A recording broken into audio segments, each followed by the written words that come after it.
bíbélì ìràwọ̀ ayọ̀ láti máa yọ̀ wá fẹ́ni tí jíǹgbé kò sí ìjì tí ó lè bòdì dán rẹ̀. Jésù ti gbà àwọn tó ti sọnù. Fún mi bíbélì ròyìn mímọ́ dídán, mọ́lẹ̀ rẹ̀ yóò tọ́ mi lọ́nà tòrò. Ẹ̀kọ́ ìlérí òfin ìfẹ́ papọ̀, kóru tó kọjá sọ́jà ìnípẹ̀kun. A kí yín káàbọ̀ sí ètò yín ètò wa JEKIBIBELI sọ̀rọ̀, ètò tí ìjọ Kristi lódò àti ìjọ Kristi níbi gbogbo tí wọ́n ń ṣe olùgbọ̀wọ́ rẹ̀. Lẹ́ẹ̀kan sí orúkọ tèmi ò yípadà, Fasonu Victor lórúkọ mi, Ajihinrere Kristi. Kí a tó tẹ̀síwájú nínú ètò ìdálẹ́kọ̀ọ́ ta ní fún wa lónìí, ẹ jẹ́ kí a tẹríba fún àdúrà. Ọlọ́run mímọ́ tí ń gbé níbi gíga nínú àwọn ọ̀run, ẹlẹ́dàá ọ̀run ayé, bàbá wa nípasẹ̀ Jésù Kristi Olúwa, a dúpẹ́ fún ìrọ̀fẹ́ aláìlẹ́gbẹ́ àti ìbùkún lórí ayé wa lónìí. Ọlọ́run wa ẹ ṣeun. A dá gbogbo ògo, ọlá, agbára padà fẹ́yìn Ọlọ́run wa.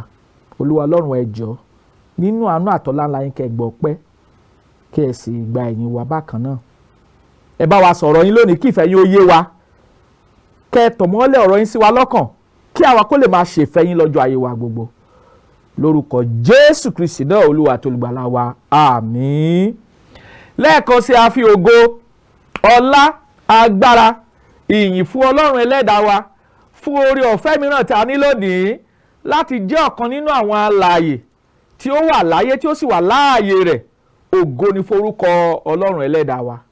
A dúpẹ́ lọ́wọ́ Ọlọ́run fún àwọn ènìyàn wa lẹ́ẹ̀kan sí tí wọ́n ń wò wá nílé. A dúpẹ́ fún ìpè tí ẹ̀ ń pè, ẹ̀bẹ̀ fún àdúrà àti ohun mìíràn gbogbo. A fi ògo fún Ọlọ́run wa fún oore rẹ̀ àti fún iṣẹ́ ìyanu rẹ̀ lórí yín. Ọlọ́run ní fi ẹnì kọ̀ọ̀kan wá sílẹ̀ lórúkọ Jésù. Gẹ́gẹ́ bí a ti ń sọ, ẹ jẹ́ ká máa wádìí Bíbélì, ọ̀rọ̀ Ọlọ́run, ká máa wádìí rẹ̀, ká máa ṣe àpérò àti àṣàrò nínú ọ̀rọ̀ Ọlọ́run, torí pé nínú rẹ̀, nínú kíkẹ́kọ̀ọ́ òtítọ́ ọ̀rọ̀ Ọlọ́run la fi lè dé ojú ìmọ̀ òtítọ́. Ọlọ́run yóò ràn wá lọ́wọ́ lórúkọ Jésù, àmín. Tẹ́ ẹ bá nígbàgbé, à ń kọ́ ẹ̀kọ́ kan lọ ní ọ̀sẹ̀ tó kọjá lọ. A fẹ́ wo apá kejì ẹ̀kọ́ náà lónìí. Ẹ̀kọ́ náà ni pé ìdí tí Kristeni kò jọ́sìn ní ọjọ́ ìsinmi, ìdí tí a kò jọ́sìn, tí Kristeni ò jọ́sìn lọ́jọ́ ìsinmi, apá kejì òun la fẹ́ gbéyẹ̀wò. Ní ọ̀sẹ̀ tí ó kọjá lọ, a fi tó wa létí pé tá bá sọ̀rọ̀ nípa ọjọ́ ìsinmi, ó jẹ́ ọjọ́ ìkeje nínú ọjọ́ ìsinmi gẹ́gẹ́ bí òfin ìsinmi. Ísírẹ́lì la kọ́kọ́ fún ní òfin, l'Ọlọ́run kọ́kọ́ fún ní òfin yìí.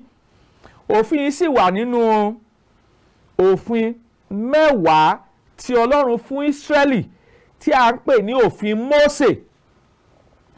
Ohun tá a rí nínú ìwé Deuteronomy orí 5 nígbà tá a kíyèsí ẹsẹ̀ 14 sí 15 nìyí, àti ìwé Exodus orí 20 nígbà tá a wo ẹsẹ̀ 8 sí 11.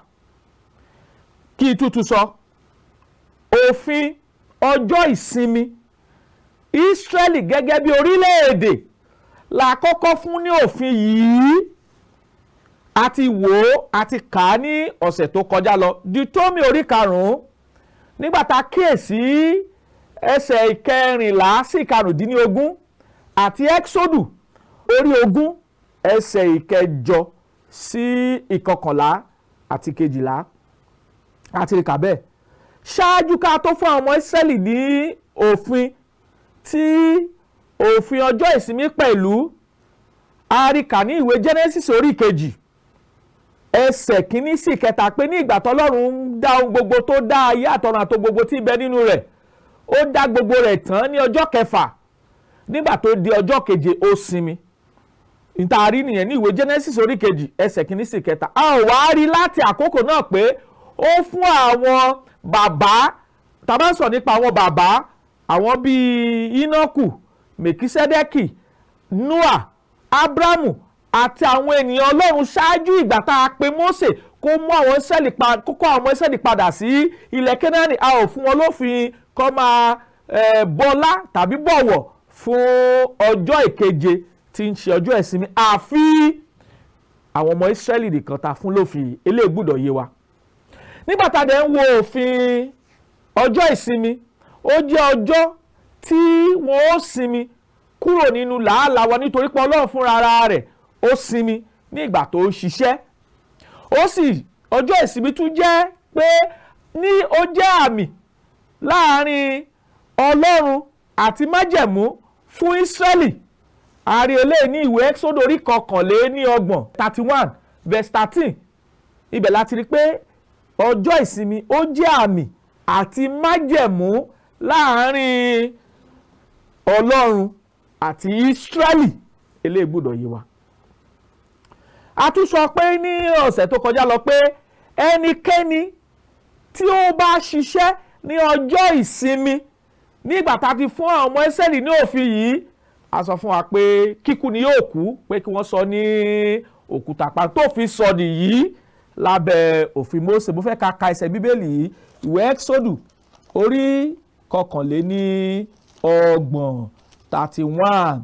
Mo fẹ́ ka kéèsì ẹsẹ̀ 15. Kí ni Bíbélì wí? Ẹ gbọ́ ohun tí Bíbélì sọ. Ẹsẹ̀ 15 ẹ gbọ́ o. Ó kà báyìí pé ó ní ijọ́ 6 ni kí ẹ ṣe iṣẹ́, ṣùgbọ́n ní ijọ́ keje ní ọjọ́ ìsinmi mímọ́ ni sí Olúwa. Ẹnikẹ́ni tí ó bá ṣe iṣẹ́ kíṣẹ́ ní ọjọ́ ìsinmi, òun náà ni a ó sì pa ní tòótọ́. So àti rí kà pé òfin ni pé ẹnikẹ́ni ò gbúdọ̀ ṣe ohunkóhun ní ọjọ́ keje tí ń ṣe ọjọ́ ìsinmi. Òfin sì ni fún àwọn ọmọ Ísírẹ́lì. A rí ẹni tó ṣiṣẹ́ ní ọjọ́ ìkeje tó ń ṣa igi jọ ní ìwé Númérì orí 15 ẹsẹ̀ 22 32 sí ẹsẹ̀ 40 36. A rí pé a sọ ní òkúta pa ni. N tó fi Mósè sọ nìyí pé ọjọ́ ìsinmi tí ń ṣe ọjọ́ ìkeje ọjọ́ fún àwọn ọmọ Ísírẹ́lì, ẹnikẹ́ni ò gbúdọ̀ ṣe iṣẹ́kíṣẹ́ kan. Wọ́n gbúdọ̀ sinmi nítorí pé Ọlọ́run fúnra ara rẹ̀ nígbà tó ṣiṣẹ́ ó sinmi. Àti wípé àwọn Ísírẹ́lì nígbà tó wà ní Íjíbítì ẹrú ni wọ́n ṣe níbẹ̀, kí àwọn náà lè rántí pé ẹrú ni wọ́n ní Íjíbítì. Ní ọ̀sẹ̀ tó kọjá la tún fi ẹsẹ̀ wa múlẹ̀ pé kí nìdí tí Kristeni tí wọn ò kí ń jọ́sìn ní ọjọ́ ìsinmi. A sọ fún wa pé àkọ́kọ́ Jésù Kristi àjíǹde kúrò nínú òkú ní ọjọ́ kìíní ọjọ́ ọ̀sẹ̀, àti ka àwọn ẹsẹ̀ Bíbélì sí wa létí. Ìwé Mátíù orí 28 ẹsẹ̀ 1 sí 2 ó fẹsẹ̀ wa múlẹ̀ bẹ́ẹ̀. Ìwé Máàkù orí 16 ẹsẹ̀ 9 ó fi ẹsẹ̀ wa múlẹ̀ pé ní ọjọ́ kìíní ọjọ́ ọ̀sẹ̀ ni Jésù Kristi jíǹde kúrò nínú òkú. Ìwé Jòhánù orí 20 ẹsẹ̀ 1 àti ẹsẹ̀ 19 1 and 19 ó tún fi ẹsẹ̀ wa múlẹ̀ pé ọjọ́ kìíní ọjọ́ ọ̀sẹ̀ ni Jésù Kristi jíǹde kúrò ní inú òkú. Eléyìí gbọ́dọ̀ yé wa. A rí kà bẹ́ẹ̀ pé ohun mìíràn ìdí tí Kristẹni ò fi jọ́sìn ní ọjọ́ ìsinmi ò ní pé ẹ̀mí mímọ́ Ọlọ́run ó sọ̀kalẹ̀, ó bà lé àwọn àpọ́sítélì ní ọjọ́ kìíní ọjọ́ ọ̀sẹ̀. Ọjọ́ Pẹ́tíkọ́sì ọjọ́ kìíní ọjọ́ ọ̀sẹ̀ ni. Tàbá kíyèsí ìwé Lẹ́fẹ́tíkù orí 23 23, tàbá wò láti ẹsẹ̀ 15 15, a rí kà níbẹ̀ pé ọjọ́ Pẹ́tíkọ́sì ọjọ́ kìíní ọjọ́ ọ̀sẹ̀ òní àsè náà bọ́ sí ní Ísírẹ́lì. Tàbá wò ṣe àpọ́sítélì orí 2 ẹsẹ̀ 1 sí 4. A sọ fún wa pé ìjọ Jésù Kristi Olúwa wa bẹ̀rẹ̀ ní ọjọ́ kìíní ọjọ́ ọ̀sẹ̀, ọjọ́ tí a wàásù rere fún àwọn ènìyàn Ọlọ́run. Ọjọ́ náà la baptisi wọn nígbà tá a kíyèsí ìṣe àpọ́sítélì orí 2 ẹsẹ̀ 41 41. Ó ní àwọn tó fi ayọ̀ gba ọ̀rọ̀ rẹ̀, a baptisi wọn, a sì ka ìwọ̀n 15 ọkọ̀ kún wọn ní ọjọ́ náà. A rí kà pé àwọn Kristẹni nínú májẹ̀mú titun gẹ́gẹ́ bí àkọsílẹ̀ tá a rí nínú Bíbélì, ọjọ́ kìíní ọjọ́ ọ̀sẹ̀ òní wọ́n ń fi ìjọsìn hàn sí Ọlọ́run ẹlẹ́dàá wọn. Ilé gbọ́dọ̀ yé wa. Ọjọ́ kìíní ọjọ́ ọ̀sẹ̀ ó lè apàṣẹ pé wọ́n gbọ́dọ̀ péjọpọ̀ láti bu àkàrà. Ìṣe àpọ́sítélì orí 20 ẹsẹ̀ 7. Ó ní àti ọjọ́ kìíní ọjọ́ ọ̀sẹ̀ nígbà tí àwọn ọmọ yìí péjọ láti bu àkàrà, Paul sì wàásù fún wọn, ó sì múra láti lọ ní ìjọ́ kejì, ó sì fa ọ̀rọ̀ rẹ̀ gùn títí dé àárín ọ̀gànjọ́. Ìṣe àpọ́sítélì 20 ẹsẹ̀ 7 mo ṣẹ̀ sọ tán yìí. Ọjọ́ kìíní ọjọ́ ọ̀sẹ̀ la rí pé àwọn Kristẹni nínú Bíbélì wọ́n péjọpọ̀ láti sin Ọlọ́run. Ọjọ́ kìíní ọjọ́ ọ̀sẹ̀ làwọn Kristẹni péjọpọ̀ láti jọ́sìn àti láti dáwó. Kọ́ríńtì kìíní orí 16 ẹsẹ̀ 1 sí 2 òun ni ó kọ́ wa bẹ́ẹ̀.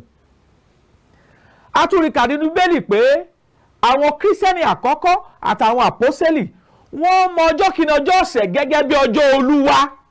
Àwọn olóyìnbó á sọ pé the Lord's Day. Wọ́n mọ ọjọ́ kìíní ọjọ́ ọ̀sẹ̀ gẹ́gẹ́ bí ọjọ́ Olúwa. Ní kíni tó fi jẹ́ ọjọ́ Olúwa? Ọjọ́ náà ni Jésù Kristi Olúwa wá jíǹde kúrò nínú òkú. Ìwé ìfihàn orí 1 ẹsẹ̀ 10, Jòhánù àpọ́sítélì ó sọ, ó ní èmi wà nínú ẹ̀mí ní ọjọ́ Olúwa. Èmi wà nínú ẹ̀mí ní ọjọ́ Olúwa. Àwọn Kristẹni àkọ́kọ́ àtàwọn àpọ́sítélì Jésù Kristi wọ́n mọ ọjọ́ kìíní ọjọ́ ọ̀sẹ̀ gẹ́gẹ́ bí ọjọ́ Olúwa. Kí nìdí? Ọjọ́ náà ni Jésù Kristi jíǹde kúrò nínú òkú. Ọjọ́ náà ni ẹ̀mí mímọ́ bà lé àwọn àpọ́sítélì. Ọjọ́ náà ni ìjọ májẹ̀mú titun bẹ̀rẹ̀. Ọjọ́ náà ni a pàṣẹ fún àwọn Kristẹni níbi gbogbo kí wọ́n máa jọ́sìn sí Ọlọ́run.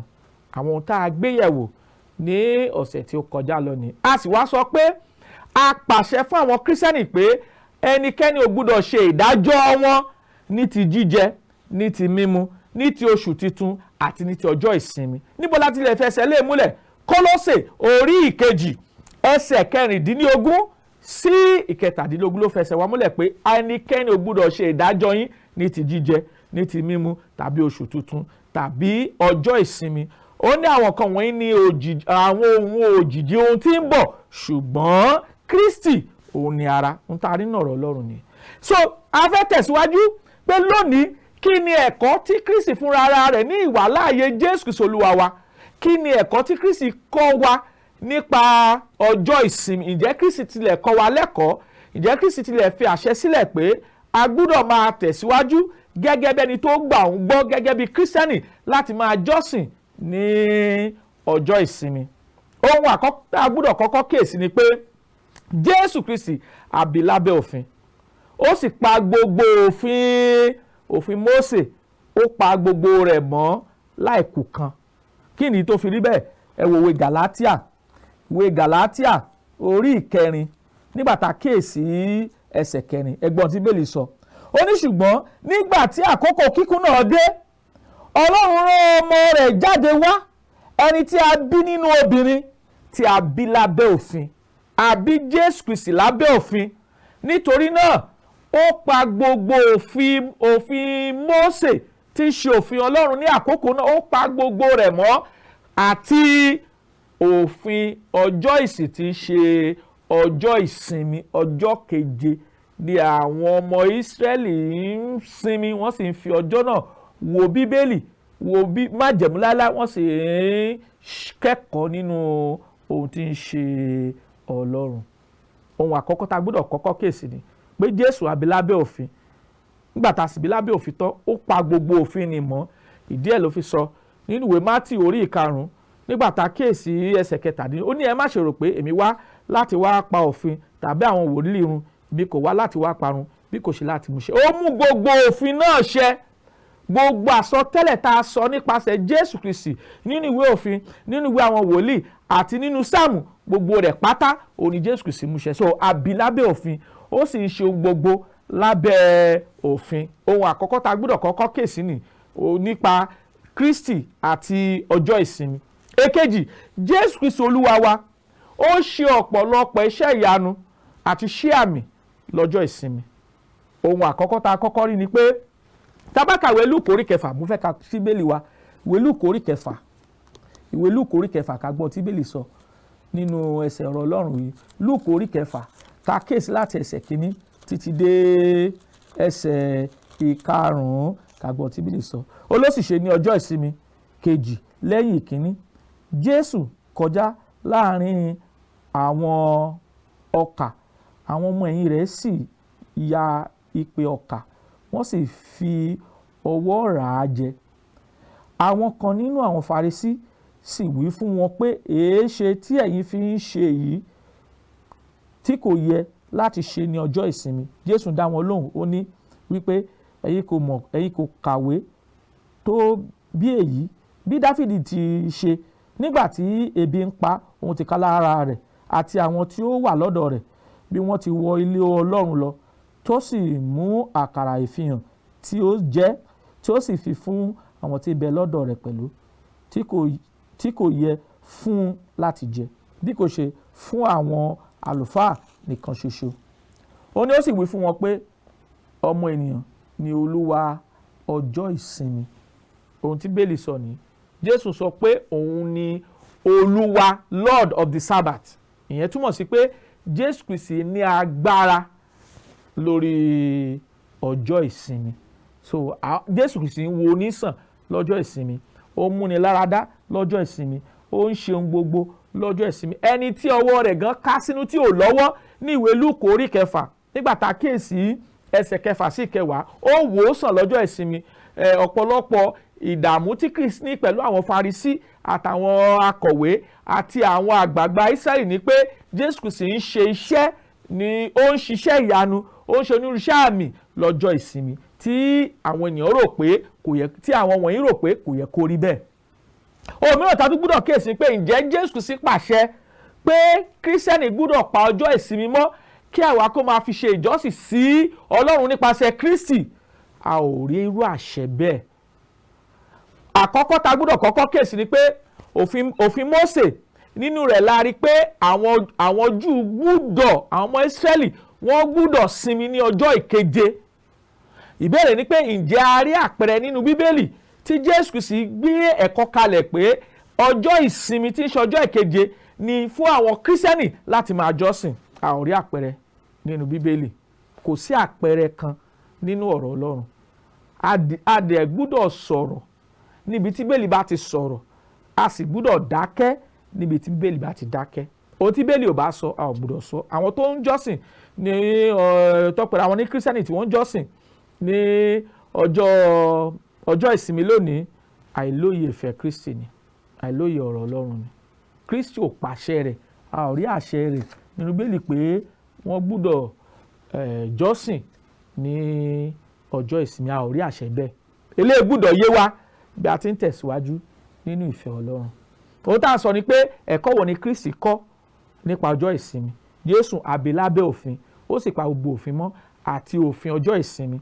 Ó ṣe ọ̀pọ̀lọpọ̀ iṣẹ́ àmì àti iṣẹ́ ìyanu. Ó sì sọ fáwọn èèyàn tó ń bi ní ìbéèrè pé kí ni dé tó fi ń ṣiṣẹ́, kí ló dé tó fi ń jẹun, táwọn ọmọ rẹ̀ fi ń jẹun, tí wọ́n fi ń ṣiṣẹ́, tó fi ń ṣe onírúurú iṣẹ́. Kristi sọ ní ìwé Lúùkù orí 6 nígbà tá a kíyèsí ẹsẹ̀ 5 pé òun ni olúwa ọjọ́ ìsinmi, is the Lord of the Sabbath. Ìyẹn túmọ̀ sí pé Kristi lágbára lórí ọjọ́ ìsinmi. Ntaari nínú ọ̀rọ̀ Ọlọ́run ni. A tún fẹ́ ṣe àtúpalẹ̀ nínú ìwé Ìṣe Àpọ́sítélì.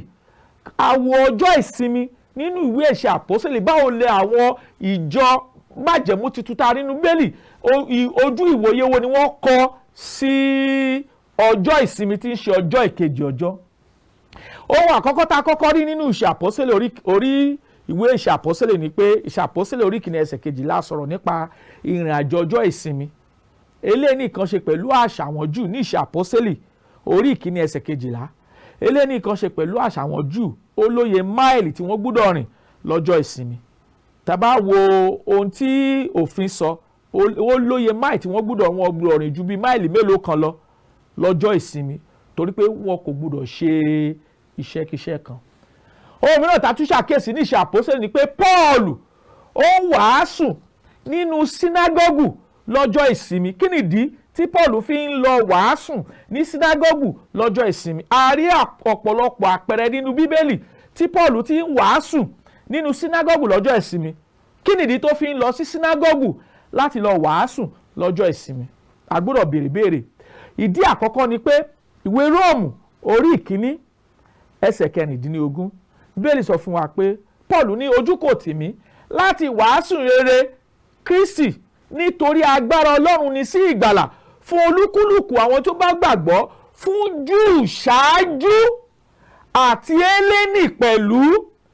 ohun tí Pọ́ọ̀lù kọ àkọsílẹ̀ rẹ̀ nínú ẹsẹ̀ Bíbélì ni pé ìwàásù ìrere tó mú ìgbàlà Ọlọ́run dání àwọn Júù ni wọ́n kọ́kọ́ pàṣẹ kí a wàásù rẹ̀ fún, nítorí àwọn Júù la kọ́kọ́ wàásù rere Jésù Kristi Olúwa wa fún.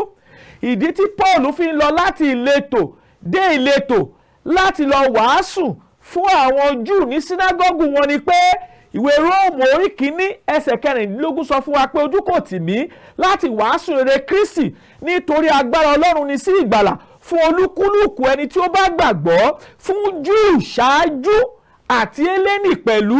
Ìdí ẹ̀ tí Pọ́ọ̀lù fi ń lọ nínú iṣẹ́ ìhìnrere rẹ̀, tá a kọ́kọ́ dé ìlú kan, tá a wọnú sínágọ́gù lọ́jọ́ ìsinmi, tá a bẹ̀rẹ̀ sí í wàásù fún wọn nítorí pé ìgbàlà Ọlọ́run fún Júù ṣáájú àti Hélénì pẹ̀lú. Ìdí ẹ̀ ní a rí ọ̀pọ̀lọpọ̀ àpẹẹrẹ nínú iṣẹ́ àpọ́sítélì orí 13 nígbà tá a kíyèsí ẹsẹ̀ 14, nígbà tá a kíyèsí ẹsẹ̀ 14 àti ẹsẹ̀ 14 42 44, a rí pé àwọn ìlú tí Pọ́ọ̀lù bá lọ a kọ́kọ́ wọ sínágọ́gù àwọn Júù láti bá wọn sọ̀rọ̀ pé Jésù Kristi òun ni ẹni náà tí a kọ àkọsílẹ̀ rẹ̀ nínú májẹ̀mú láéláé pé òun ni olùgbàlà náà. Jésù Kristi ni Kristi náà.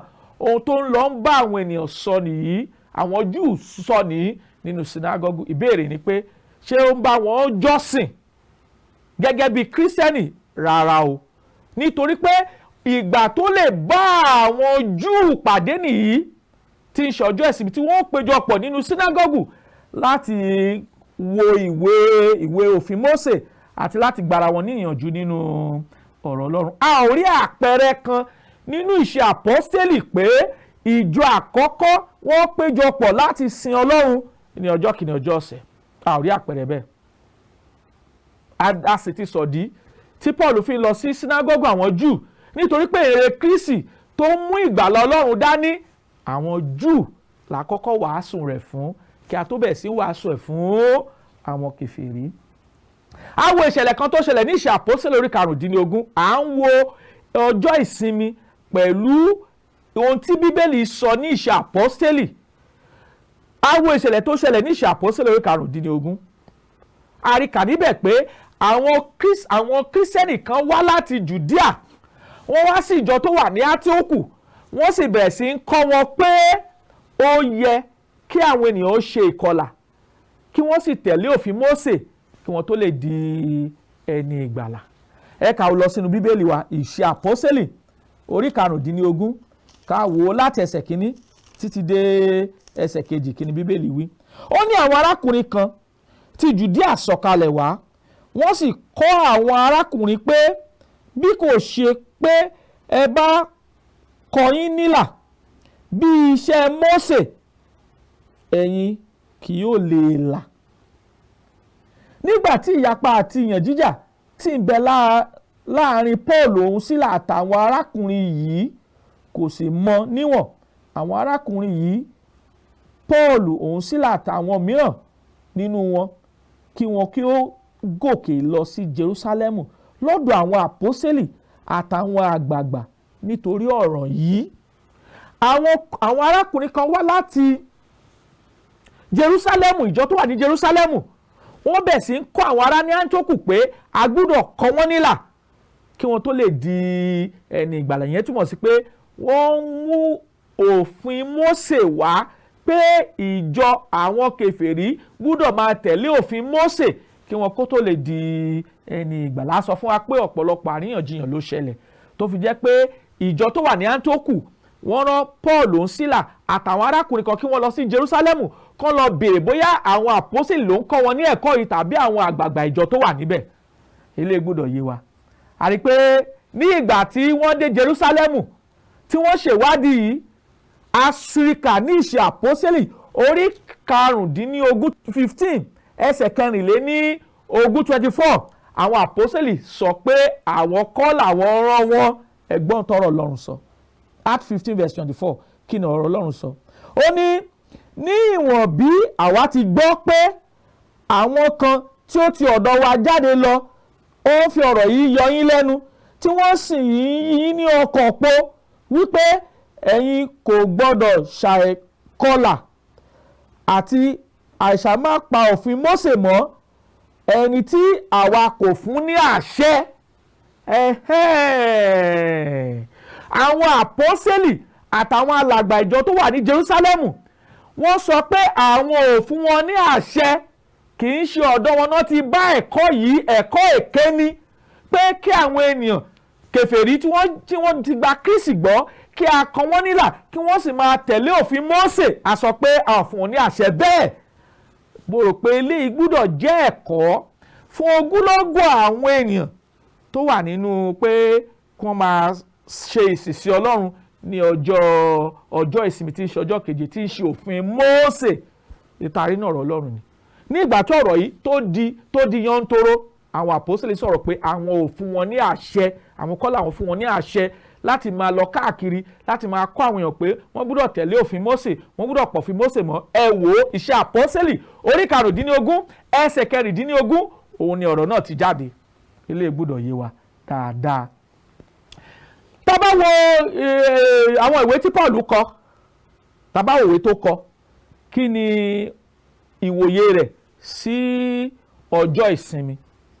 A rí kà nínú ìwé Gàlátíà orí 2 nígbàtà kíyèsí ẹsẹ̀ 10 pé a kò lè dá ẹnikẹ́ni láre nípa iṣẹ́ òfin. Ìwé Gàlátíà orí 2 ẹsẹ̀ 6 òun ló sọ bẹ́ẹ̀. Ó ní a kò lè dá ẹnikẹ́ni láre nípa iṣẹ́ òfin.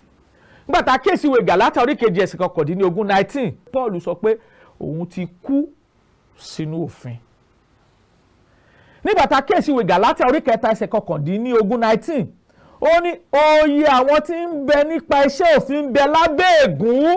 Ó ti ìwé Gàlátíà orí 3 ẹsẹ̀ 19 tó kọ wá ní. Nígbàtà kíyèsí ìwé Gàlátíà orí 5 nígbàtà wo ẹsẹ̀ 1 kí ni Bíbélì sọ, ẹgbọ́n tọ̀rọ̀ Ọlọ́run sọ. Ó ní torí náà ẹ dúró ṣinṣin nínú òmìnira yìí tí Kristi ti sọ wá di òmìnira, kí ẹ má ṣe tún fi ọrùn bọ àjàgà ẹrú mọ́. Ohun tá à ń sọ ni pé ní gbogbo àkọsílẹ̀ Paul fi ẹsẹ̀ wa múlẹ̀ pé Kristẹni ò sí lábẹ́ òfin Mósè. Ìwé Kólósè orí 2 gbàtà kíyèsí ẹsẹ̀ 14 gbàtà kíyèsí ẹsẹ̀ 16 sí 17 ló fẹsẹ̀ wa múlẹ̀ bẹ́ẹ̀. So lónìí a ò sí lábẹ́ òfin Mósè, abẹ́ òfin Kristi la wà. Àwọn Kristẹni àkọ́kọ́ ọjọ́ kìíní ọjọ́ ọ̀sẹ̀ ni wọ́n ń jọ́sìn, kì í ṣe ọjọ́ ìkeje tí í ṣe òfin Mósè. A ò sí lábẹ́ òfin Mósè mọ́. Gàlátíà orí 5 ẹsẹ̀ 4 sọ fún wa pé ó sọ fún wa nínú ọ̀rọ̀ Ọlọ́run ẹgbọ́n tó wí orí 5 ẹsẹ̀ 4 ó ní àti yà ń kúrò lọ́dọ̀ Kristi ẹ̀yin tí fẹ́ ká dá yín láre nípa iṣẹ́ òfin, ẹ ti ṣubú kúrò nínú oore ọ̀fẹ́. Àrùn ṣubú kúrò nínú oore ọ̀fẹ́ lórúkọ Jésù. Káwọn bá ṣubú kúrò nínú oore ọ̀fẹ́, a ò sí lábẹ́ òfin Mósè mọ́.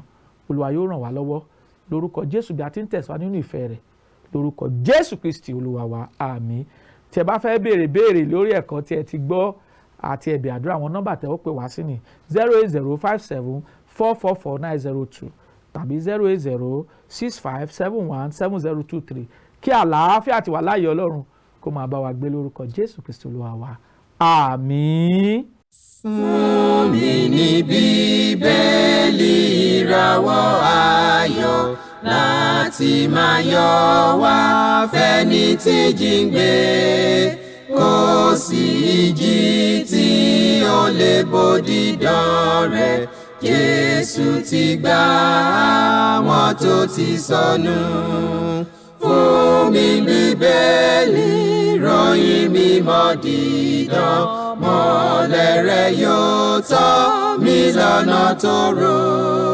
Ẹ̀kọ́ ìlérí òfin ìfẹ́ papọ̀, kóru tó kọjá sọ́jà ìnípẹ̀kun.